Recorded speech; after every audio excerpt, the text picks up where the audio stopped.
Some people don't just want you gone, they want you erased, not forgotten, not moved on from, erased like you never existed in the first place. He wanted me to fail. He wanted to break me. He wanted my name buried under the rubble of the life he destroyed.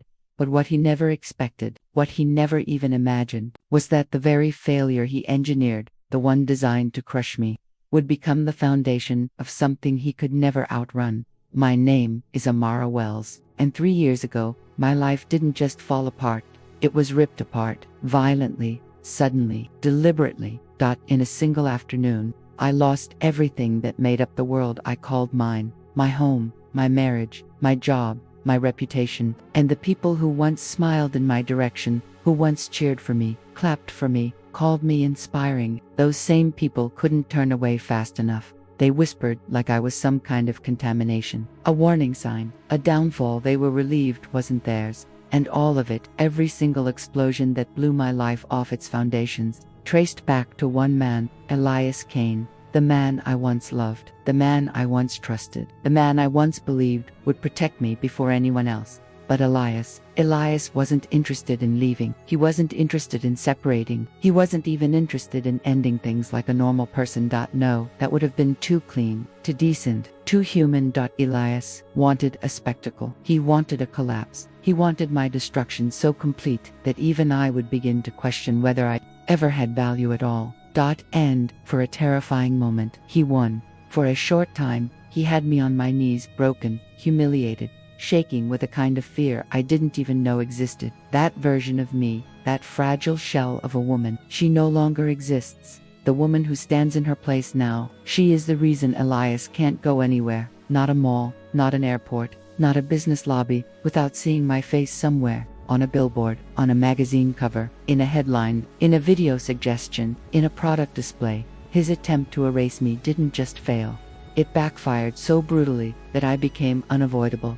But before I take you into how I built a life 10 times bigger than the one he tried to burn down, you need to understand where the fire started, because empires aren't built on comfort. They're born from ashes. Before Elias turned my life into a battlefield, my world was steady, not glamorous, not exciting, but normal, stable enough that I mistook predictability for peace. I was an operations manager at a mid-sized logistics firm in Atlanta. It wasn't my dream, but it paid my bills, gave me a routine, and at times even gave me a sense of purpose. I worked hard, I met deadlines, I solved problems, I filled in for others without complaint. People saw me as reliable, dependable, the strong one, but being the strong one makes you invisible. People only see your results, never your exhaustion. They take your stability as a given, never noticing the weight it takes to maintain it. Elias noticed though, or rather, he noticed the potential of someone like me. He worked a floor above mine, head of branding for a booming e-commerce startup. He walked through hallways like they were his stage, sharp suits, perfect grooming, charisma that felt more like a performance than a personality. He was the type of man who could make a room inhale when he entered, and he was very aware of that power. He had admirers, followers, people ready to orbit around him like he was their son. Yet somehow, he set his eyes on me, or so I thought. Life with him, at first, felt cinematic, like a montage from a romance film. Flowers on my kitchen counter, wine on the balcony, weekend trips, private jokes, late-night confessions. He whispered things like, "You're the kind of woman men build empires with. I don't want success without you beside me." Hearing those words now makes my skin crawl, but back then, they wrapped around me like a warm blanket. And in that warmth, I missed the chill beneath it. He took over finances, gently, slowly. "Babe, let me handle the rent. I'll take care of the bills, don't worry about it. Give me your savings account info, I'll invest it better for you." It didn't feel controlling at the time. It felt like love, support, partnership, but the most poisonous control rarely feels like poison at first. He also sprinkled in subtle jabs disguised as teasing. "You're too soft, you'd be lost without me. You panic too easily, you're not built for hard times." I laughed them off. I thought jokes were harmless. What I didn't know was that he was preparing the perfect narrative, one that would later paint me as unstable, incompetent, irresponsible. He wasn't warning me about how I'd act in hard times. He was conditioning me to believe it. It happened on a Wednesday. Funny how normal days sometimes hold the most devastating blows. I overslept, the first strange sign. The apartment was eerily quiet, no coffee brewing, no keyboard clicking, no movement at all. I called for him, no answer. A strange pressure settled in my chest. Instinct, the kind that whispers, something is wrong. Then I saw it, a single envelope on the dining table, plain, white, his handwriting. Inside were 3 cold, distant sentences. This isn't working. I'm done. Don't try to contact me. Oh, and you'll be hearing from HR. No goodbye, no explanation, no humanity. I checked the bedroom. His clothes, gone. His watch case, empty. His laptop, missing. Every drawer, every space where he existed, cleared out. Panic rose like a flood. Then my phone buzzed. Termination. Notice, with fabricated accusations. Forgery, unauthorized payments, misuse of accounts. All lies, all orchestrated. Within minutes, my company access was frozen, my bank account drained, my savings transferred, my emergency funds emptied. He wiped me clean, legally, financially, publicly, and he enjoyed it. I sat on the kitchen floor for hours, not crying, not moving, just shocked, staring at the letter like it held a secret code that would make all of this make sense. By noon, HR demanded a meeting. By 5, my reputation was shredded. By sunset, I had nowhere to turn. It felt like death, a slow, suffocating one. But here's the thing about hitting the bottom. There's a moment, a specific second, where fear stops screaming, and a different voice rises. A quiet one, a steady one, a dangerous one. And that voice says, if they took everything, then you have nothing left to fear. That wasn't the end of my story. That was the ignition. Because once a person loses everything, they become unbreakable. The first night after everything collapsed, I didn't sleep. Not because I was crying, not because I was panicking, but because my mind simply refused to accept that this was real. I sat on the cold floor of the apartment that no longer felt like mine, staring at the wall where our wedding photo used to hang. The nail was still there, empty, mocking me, like a punctuation mark at the end of a sentence I never got to finish. Every few minutes, my phone buzzed not with messages of concern, but with automated alerts. Account balance below minimum, payment failed, access denied. Each vibration felt like another small confirmation that Elias hadn't just walked away. He had erased me. By morning, reality hit harder. The landlord called first, polite, cold, professional. He informed me that the rent hadn't been paid, that the account tied to it was empty, that Elias's name had been removed from the lease the week before. The week before, meaning he had planned this while kissing me goodnight, while telling me he loved me, while asking what I wanted for dinner. By noon, HR called again. This time, not to discuss anything. This time, they spoke like judges. They listed allegations I'd never heard before: vendor fraud, falsified approvals, irregular fund transfers. They said the evidence came from internal audits and email trails. Email trails I didn't recognize, approvals I never signed, transfers I never authorized. And then came the sentence that hollowed me out. Given the severity of the misconduct, we'll be pursuing further action. Legal action. Criminal implications. I hung up and stared at my hands. They were shaking so badly, I couldn't even hold the phone. I wanted to scream that it wasn't me, that someone had done this to me, that Elias had access, that Elias handled the finances, that Elias. But that's the thing about perfectly planned betrayal. By the time you realize what's happening, you're already standing alone at the crime scene. I reached out to friends, not to ask for money, not to ask for favors, just to hear a voice that believed me. But conversations changed. Replies slowed, calls went unanswered, messages came back vague. I don't really want to get involved. I heard some things. Maybe it's best to lay low for a while. One friend, someone I'd known for years, said quietly, if this stuff is true, you should probably take responsibility. That was the moment something inside me broke clean in half. Because betrayal from a partner hurts, betrayal from family wounds, but betrayal from people who watched you live honestly, that reshapes you. I packed what little I could fit into 2 suitcases. The rest furniture, clothes, books, pieces of a life I thought was permanent I left behind. When I locked the door for the last time, I didn't cry. I felt numb. Like someone watching her own life from the outside. I ended up on my cousin Rin's couch. She lived an hour outside the city in a small 2-bedroom apartment with thin walls and neighbors who argued through the night. She didn't ask questions. She didn't judge. She just handed me a blanket and said, "Stay as long as you need." That night, lying on that couch, staring at the ceiling fan spinning slowly, I finally cried. Not the dramatic kind, the silent kind that soaks into your chest and stays there. I cried for the version of myself that trusted to Isili, for the woman who thought love meant safety, for the life I had built, brick by brick only, to watch it demolished by someone who once promised to protect it. And somewhere between exhaustion and heartbreak, a dangerous thought crept in. Not anger, not revenge. Clarity. I realized something terrifying and powerful at the same time.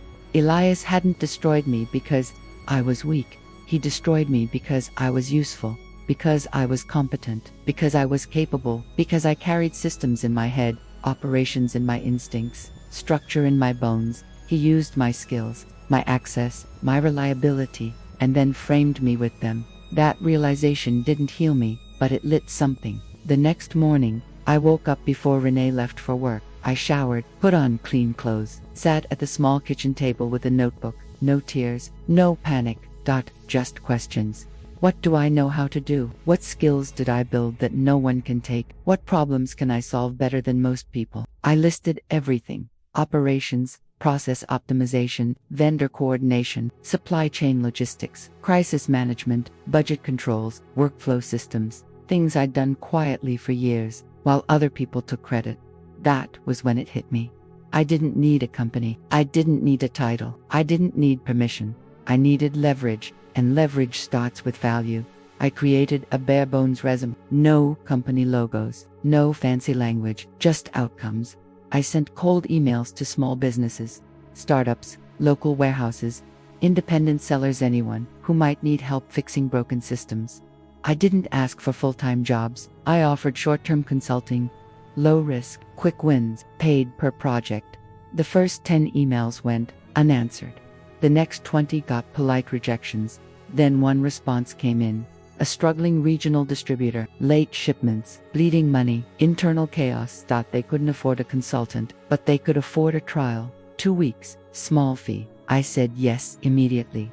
I worked like my life depended on it, because it did. By the end of week 1, I'd identified bottlenecks they hadn't noticed in years. By week 2, I'd redesigned their workflow, renegotiated vendor time, and reduced their operational losses by almost 20%. They paid me early, then they referred me, then another client came, and another. Nothing glamorous, no headlines, no applause. Just progress, quiet, steady, real. At night, I still replayed the betrayal. I still wondered how Elias could sleep, how he could watch my name dragged through corporate hallways, how he could disappear without consequence. But during the day, I was building something he hadn't anticipated.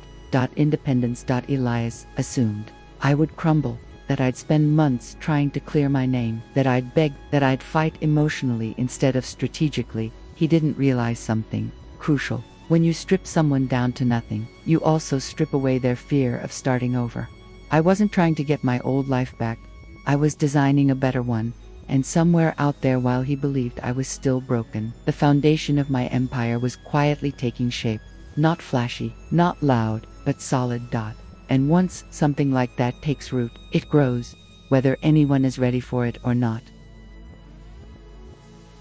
There's a stage of rebuilding no one talks about. Not the dramatic breakdown, not the public comeback, not the revenge glow people love to cheer for. I'm talking about the silent years, the years where nothing looks impressive, where progress is invisible, where you're working harder than you ever have, and still feel like you're going nowhere. That's where I lived, for a long time. After everything Elias took from me, my job, my reputation, my savings, my sense of safety, I didn't rise overnight. I disappeared, not because I wanted to, because survival demanded it. I moved into a small one-bedroom apartment on the far edge of the city. No balcony, no view, no natural light afternoon. The kind of place you choose because it's cheap, not because it feels like home. My mattress was on the floor. My furniture came from Facebook Marketplace. My dishes didn't match, but it was mine. And for the first time in months, no one could take it away. I worked 3 jobs. During the day, I freelanced remotely: operations consulting, process cleanup, crisis management. The same skills I'd used for years, now sold quietly under other people's brands. At night, I worked customer support for a software company. On weekends, I helped a local small business audit their logistics systems for cash. I slept 4 hours a night, sometimes less. I didn't tell anyone what I was doing, not friends, not family, definitely not social media, because rebuilding doesn't look pretty. And I wasn't ready to be seen half-formed. There were nights I sat on the floor of that apartment, eating noodles from a paper cup, staring at my laptop screen, wondering if this was it, if this was as far as I'd ever get. Elias, meanwhile, was thriving, at least on the surface. People sent me screenshots, messages I never asked for. Isn't this your ex? He's doing really well. He just got promoted again.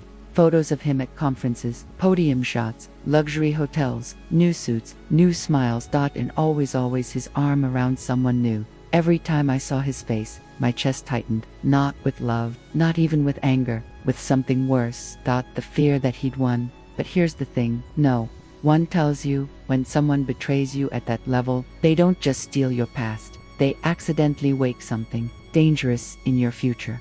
I started noticing patterns. The more freelance work I took, the more I saw the same problems repeating across companies. Broken systems, inefficient work, leaders who didn't understand their own operations, teams bleeding money without knowing why. And I realized something. What I did best wasn't working harder. It was fixing chaos. I didn't need a boss. I didn't need a title. I needed control. So I made a decision that terrified me. I stopped thinking like an employee and started thinking like a builder. I registered an LLC using money I didn't feel ready to spend, built a website myself at 2 a.m. wrote coffee that spoke directly to companies in trouble, companies no one else wanted to touch, operational rescue, crisis restructuring, systems under pressure. It wasn't glamorous, but it was honest. My first client paid me $1,200. I remember staring at that deposit in my account, heart pounding, hands shaking. It wasn't a lot, but it was proof.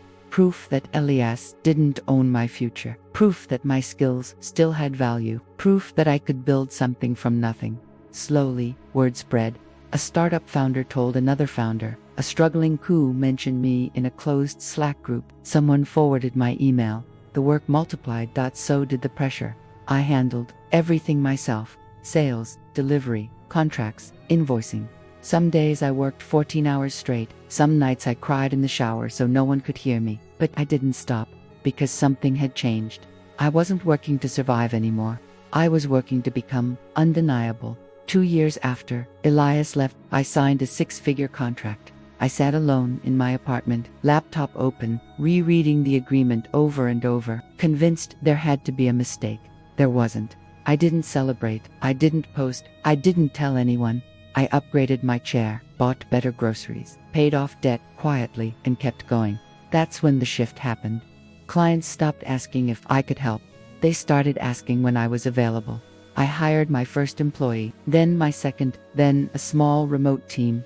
We worked lean. We worked quietly. We delivered results no one else could. And somewhere along the way, I stopped checking Elias's life. I didn't need to, because my life finally felt like mine again, until the day I saw his name in my inbox. Subject line, "Can we talk?" I stared at the screen for a long time. 3 years ago, I would have opened it immediately, heart racing, hope flickering. Now, I felt nothing. No anger, no curiosity, no fear, just clarity. I didn't reply. 2 weeks later, I saw him in person, at a business event. I almost didn't recognize him at first. Same face, same voice, but something was off. The confidence looked forced. The smile didn't reach his eyes. And when he saw me, he froze. Not because he didn't recognize me, because he did. He looked me up and down, tailored suit, calm posture, quiet presence. I wasn't flashy. I wasn't trying to impress. I didn't need to. He walked over, clearing his throat. "Amara," he said, "I didn't know you'd be here." I smiled politely. "I work here," I said. That was the moment. The moment he realized the woman he tried to erase didn't just survive. She rebuilt, she scaled, she arrived, and she did it without him. His eyes flicked to my badge, my company name, my role. Founder. CEO. For the first time since the day he left, I saw it. Fear. Not because I'd confronted him, not because I'd exposed him, but because he finally understood. He hadn't destroyed me. He had created his own replacement. and this time, I was untouchable. By the time my first real money came in, it didn't feel like victory, that it felt like relief, not celebration, not pride, relief, the kind you feel when you've been holding your breath for so long, your lungs forgot what air felt like. I remember the exact moment. I was sitting at the small folding table I used as a desk, laptop balanced on a stack of old books, when the notification popped up, payment received, 5 figures, clean, legal, earned. I stared at the screen for a full minute, waiting for my chest to tighten, waiting for fear, waiting for the universe to yank it away, the way it had before. But at DIDN single quotes T. The money stayed, and something inside me shifted, because for the first time, since Elias destroyed my life, I wasn't just surviving, I was building something he couldn't touch. I didn't announce my success. I didn't post about it. I didn't update my LinkedIn. I didn't tell mutual friends. I stayed quiet on purpose, because I knew something Elias didn't. Men like him don't fear failure. They fear losing control, and control only slips when success becomes undeniable. So, I let my work speak quietly. I took on more clients, then bigger ones, then long-term contracts. I built systems, hired freelancers, created processes. I stopped trading hours for money. I started building leverage, and slowly, my nights changed. I wasn't crying myself to sleep anymore. I was exhausted but fulfilled, the kind of tired that feels earned, the kind that whispers, "You're becoming someone dangerous." It happened 6 months after the day he erased me. I didn't know it at first, but later, someone told me Elias was at a networking event, the kind he loved. Glass walls, name tags, fake smiles. Someone mentioned a growing consulting firm. My firm. They didn't know I was his ex-wife. They didn't know the story. They just said my name, casually, like it mattered, like it carried weight. And apparently, Elias froze. Mid-sip. Mid-smile. He asked for details. Who ran it? How big was it? Who are the clients? And when they said my full name, not married, not erased, not forgotten, he laughed. At least, that's what he tried to do. But laughter doesn't land when fear is already creeping in. The email came 2 weeks later. Short, polite, fake. "Hey Amara, I heard your name come up recently. Thought it might be good to catch up. No pressure, just coffee." I stared at the screen. In a way that would have shocked the old me. No shaking hands, no racing heart. Just clarity, because that email wasn't about reconciliation, that it was reconnaissance. He didn't want me back. He wanted to see how far I'd gone. He wanted to know if I was still weak. I didn't respond. That silence, it haunted him more than any insult ever could. A month later, my company landed a contract that changed everything. National brand, 7 figures, multi-year. The announcement was public. Press release, industry buzz, panels, interviews. My name was everywhere. And this time, I didn't shrink from it. I stood in it. I spoke confidently. I told my story, carefully, strategically. I didn't name him. I didn't need to, because everyone who mattered knew, and everyone who didn't deserve the details. Here's the part people don't tell you about success after betrayal. It doesn't just elevate you, it exposes them. Because while I was building, Elias was stagnating. His startup funding dried up. His reputation, whispers followed him. The same charm he used to destroy me started working against him. People noticed patterns. Former colleagues compared notes. Stories lined up.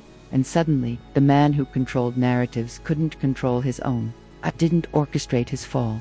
I didn't have to. Truth has gravity. Eventually, it pulls everything down. It was at an industry conference, large, crowded, unavoidable. I didn't know he was there until I felt it. That strange pressure in the room, that instinct you develop when someone who once hurt you is close. I turned, and there he was.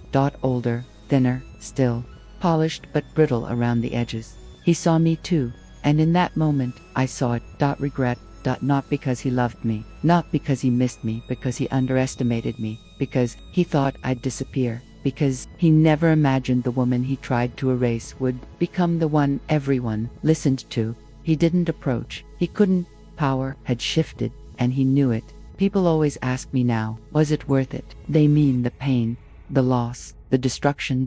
And here's the truth. I don't believe in revenge the way movies sell it. I believe in becoming unreachable. I believe in building a life so solid that the person who tried to destroy you no longer has access to your time, your emotions, or your identity. Elias wanted me to fail. Instead, he gave me the fuel to become someone unstoppable. And the most satisfying part, I didn't have to scream. I didn't have to expose him publicly. I didn't have to beg for justice. I just outgrew him. There's a strange moment that happens after survival. Not when you escape the fire, not when the wounds stop bleeding, but when you wake up one day and realize something quiet, something dangerous has shifted inside. You are no longer afraid. That moment came from me on an ordinary Tuesday morning. I was standing in a rented studio apartment, 1 bedroom, thin walls, second-hand furniture, a coffee maker that rattled like it might explode when my phone buzzed. An email notification. The subject line read, "We'd like to feature you." I stared at the screen longer than necessary, because for a long time, no one wanted to feature me. No one wanted to hear my name. No one wanted to be associated with the woman Elias Kane had quietly destroyed. But this email didn't come from someone who knew my past. It came from someone who only knew my results. And that's when I realized something important. Elias had erased my old life, but he had accidentally freed me to build something entirely new. I didn't rebuild by trying to reclaim what I lost. That would have kept me small. Instead, I built something adjacent, something smarter, something untraceable to the version of me he thought he buried. I started consulting, quietly, operations, systems, crisis management, process optimization. The very things I had done for years while being invisible, except now, I charged for them. At first it was 1 client, then 2, then 5. Small companies, startups, founders drowning in chaos, who didn't need charisma, they needed clarity, and I gave it to them. I didn't sell dreams, I sold solutions. Within 6 months, I was earning more than I had in my old job. Within a year, I incorporated. Within 18 months, I hired my first employee. By year 2, I had turned down more clients than I accepted. And the most satisfying part, none of them knew Elias Kane. None of them cared about his version of me. They only cared about results. The irony is this: Elias found me again, not because I chased visibility, but because I became impossible to ignore. It happened at a regional business summit. One of my clients insisted I attend with them. I almost said no. Not because I wasn't confident, but because some part of me still preferred to stay unseen. But I went. I wore a tailored blazer, neutral colors, nothing flashy, nothing loud. Power doesn't need decoration. I was mid-conversation when I felt it. That familiar sensation, someone staring too long. I turned my head, and there he was. Elias Kane, across the room, holding a drink he hadn't lifted to his lips, his posture stiff, his face pale in a way I hadn't seen before. He recognized me instantly. Not because I looked the same, but because I didn't. I looked calm, centered, unbothered, successful, and the worst part for him was that I didn't react. No gasp, no tension, no flinch. I simply turned back to my conversation and kept talking. That moment shattered him more than any confrontation ever could, because it told him something terrifying. I didn't need closure. I didn't need revenge. I didn't even need acknowledgement. I had moved on without his permission. He tried to reach out later. Of course he did. First, an email. Short, casual, as if nothing had happened. Then a LinkedIn message. Then a mutual contact, casually asking if I'd be open to reconnecting. I said nothing. Because silence, when chosen, not forced, is power. And the truth was, I had nothing left to say. I had already said everything with my life. People think revenge looks like destruction, like screaming, like humiliation, like watching someone fall the same way you did. But real revenge is building a life so full that the person who tried to destroy you no longer fits anywhere inside it. Elias wanted me dependent. I became autonomous. He wanted me ashamed. I became respected. He wanted me forgot, became visible on my own terms. And the most poetic part, I didn't build my empire to spite him. I built it because I deserved it. I'm not bitter. I'm not angry. I'm not waiting for apologies that will never be enough. I am strategic. I am grounded. I am wealthy in ways that go beyond money. Trust myself now. I listen to my instincts.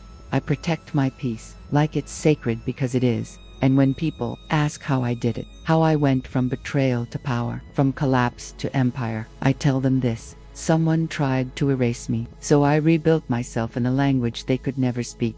Elias taught me something he never intended. 2. That love without respect is a trap. That trust without autonomy is dangerous. Silence can be louder than revenge. And that when someone shows you exactly who they are, you don't argue, you outgrow them. Some people want to see you fail because your success reminds them of everything they are. Not Elias wanted to see me disappear. Now he sees me everywhere, and the woman he tried to destroy, she doesn't exist anymore. But the woman she became, she owns everything he thought he took.